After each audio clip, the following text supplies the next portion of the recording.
এই যে এক্সারসাইজ হচ্ছে, রাজ্য সরকার অযোগ্যদের বাঁচাবার জন্য যত রকম চালাকি করছে, এতে মার খাচ্ছেন যারা যোগ্য তারা।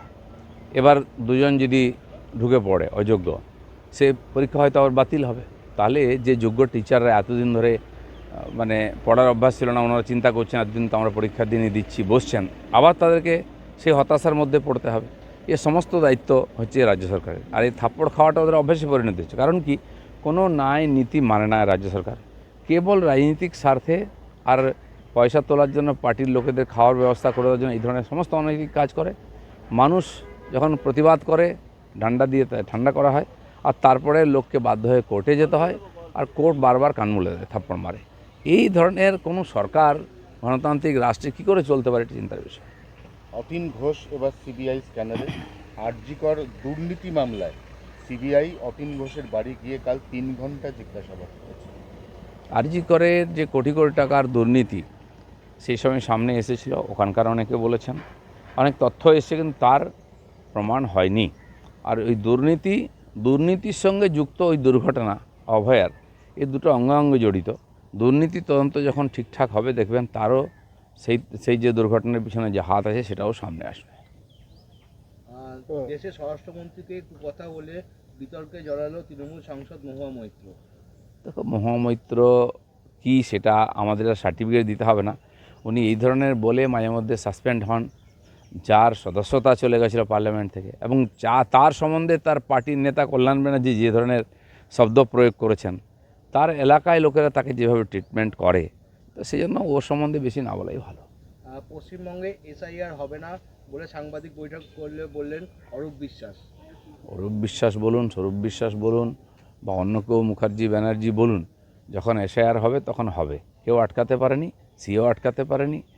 আর অন্যান্য যে কেন্দ্র সরকার যেটা মনে করেছে বা নির্বাচন কমিশন সেটা করিয়ে নিয়েছে।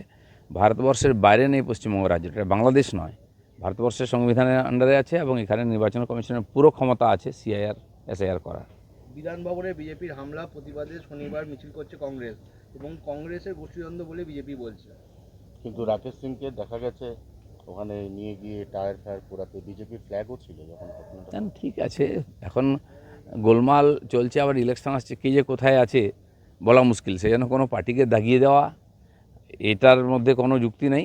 আমার মনে হয় এরকম ঘটনা, এগুলো পুলিশের সতর্ক হওয়া উচিত, যেই করুক, সেন দোষারোপ করে কোনো লাভ নেই। কংগ্রেস আবার কী করবে, তাদের আছেটাকে। না, অনেকে বলছে নাকি বিজেপি এই মৌকাতে কংগ্রেসকে একটু হাইলাইট করে দিল। বিজেপির কোনো দরকার নেই কংগ্রেসকে হাইলাইট করার, আর করলেই বা কী হবে? স্যালাইন যতই দিন সে উঠেই দাঁড়াতে পারবে না, লড়বে। এখানে অরিজিনাল মানুষরাই ঠিক করে কার্ড পায় না, কারণ এত 2 নম্বরে নাম টাম যা ইচ্ছা করে দিচ্ছে, সব গড়বড় আছে। তো জালি ভোটার, সে ভোটার এখানে উপস্থিতিতে তার নামে কার্ড হয়ে যাচ্ছে, সে পেয়ে যাচ্ছে, বাংলাদেশ থেকে এসেই হাতে ভোটার কার্ড পেয়ে যাচ্ছে, আধার কার্ড পেয়ে যাচ্ছে। যে এখানে যে এই ধরনের যে নেক্সেসগুলো আছে, আর এটাকে টিএমসি তৈরি করেছে, হাজার হাজার লক্ষ লক্ষ লোককে এভাবে ভোটার কার্ড দিয়ে নাগরিক করা হচ্ছে, কেবল টিএমসিকে ভোট দেবে। একজন দাঁড়িয়েওয়ালা লোকের নাম, তার স্বামীর নাম, তাকে স্ত্রী হিসাবে দেখানো হচ্ছে। এই যদি ভোটারের নমুনা হয়, তো এটা তো সে যে অরিজিনাল ভোটারও হয়, তাও তো সংশোধন করার দরকার আছে ওর ডকুমেন্ট নিয়ে। এভাবে তো হতে পারে না। দেখুন, মানব না, করবো না, অনেকেই বলে, ওনাদের বলা অভ্যাস বলে দেন। ট্রাম্প মেনে নিচ্ছে, আর তোমরা কে? এবারে অভিষেক বন্দ্যোপাধ্যায় এবং মমতা বন্দ্যোপাধ্যায় দুজনেই জানিয়ে দিয়েছেন 26-এর ভোটে প্রথম যে এজেন্ডা, যেটা গোটা দেশে যেখানে যেখানে তৃণমূল প্রার্থী দেবে বা ভবিষ্যতে, সেখানে এজেন্ডাটা হচ্ছে যে বাংলা এবং বাঙালির অপমান। এবং আপনাদের বিরুদ্ধে আরও যেটা অভিযোগ, সেটা হচ্ছে এর আগে বলা হয়েছিল বিজেপি মূলত অবাঙালিদের দল, এবং তার পাশাপাশি আপনাদের নতুন যে কমিটি তৈরি হয়েছে সেখানেও দেখা যাচ্ছে বাঙালির সংখ্যা কম, অবাঙালিই বেশি। না, আমাদের এখানে যতজন এমএলএ এমপি আছেন বিজেপির, আগে তো ছিল না, এখন যথেষ্ট সংখ্যায় আছেন। তার মধ্যে অবাঙালি কতজন আছে? আর এবং যদি অবাঙালিও হয়, তারা এখানে বড় হয়েছে, কয়েক পুরুষ ধরে আছে, বাঙালি হয়ে গেছে, বাংলা বলতে পারে। আর টিএমসি যাদেরকে করেছে এমপি, তাদের দেখুন না কতজন বাঙালি অবাঙালি আছে। তারা কি বাংলা জানে, বাংলার কালচার জানে, দুর্গা পূজা নববর্ষ জানে? জোর করে বাঙালি বানানো হচ্ছে। এবং যারা এখানে স্লোগান দেয় ঈদ বাঙালির উৎসব, তারা কতটা বাংলা বুঝে, বাঙালি বুঝে? তো বাঙালি সেন্টিমেন্ট নিয়ে খেলতে পারেন, অসুবিধা নেই। বাঙালি এত ঠুনকো নয়, এত বোকা নয় যে কেউ বাঙালি বাঙালি চিৎকার করলো, তার ভবিষ্যৎ চুরি করে নিল আর তাকে ভোট দিয়ে দেবে। এত সহজ নাই বাঙালির নামে। হ্যাঁ, আমরা গর্বিত, বাংলার বহু মহাপুরুষ সারা দুনিয়াকে দিশা দেখিয়েছেন, তাদের জন্য আমরা গর্বিত, সবাই গর্বিত। কিন্তু তাদের নিয়ে রাজনীতি করতে হবে জঘন্যভাবে, আর আমার মনে হয় পশ্চিমবাংলার মানুষ এটা সহজে মেনে নেবে না। তার মানে এই সরকার পুরো দেউলিয়া হয়ে গেছে, এদের কাছে কিছু নাই বলার, তখন এই শেষ অস্ত্র করেছে। আর অবাঙালিদেরকে অপমান করা হচ্ছে, তাড়ানো হচ্ছে, ভয় দেখানো হচ্ছে, দোকান বন্ধ করে দেওয়ার কথা হচ্ছে। কোথায় সংবিধান এই অধিকার দিয়েছে? ভোটের আগে বিহারে বড় সড়ো নাশকতার ছক, পাকিস্তান থেকে নেপাল হয়ে ভেতরে মানে প্রবেশ করেছে জঙ্গিরা। এটা নতুন কিছু না, জঙ্গি ঢোকানোর চেষ্টা সবসময় হয় পাকিস্তান থেকে আর ওইখানকার পিএলও থেকে। আর নেপাল এখন একটা বড় জায়গা হয়েছে, বাংলাদেশ থেকে, পাকিস্তান থেকে ওখানে গিয়ে টেররিস্ট ট্রেনিংও হচ্ছে, ওখানে নেপালি মেয়েদের বিয়ে করে নাগরিক হয়ে যাচ্ছে।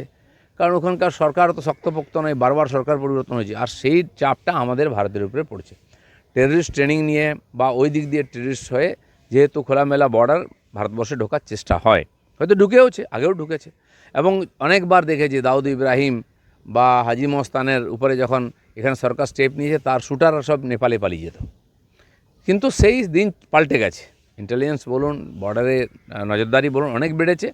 সহজে কেউ আসতেও পারবে না, আসলে ফিরে যেতে পারবে না, কেউ গেলে আবার ঢুকতে পারবে না। সেজন্য সবাই যেন সতর্ক থাকেন, সাবধান থাকেন এবং কেন্দ্র সরকারের উপর ভরসা রাখেন। পুজোর আগে ভাতা বৃদ্ধির সিদ্ধান্ত রাজ্য সরকারের। বৃদ্ধি নয়, যে এরিয়ার আছে সব দিয়ে দিন পুজোর আগে। সত্যি তাহলে বাঙালির মান সম্মান থাকবে।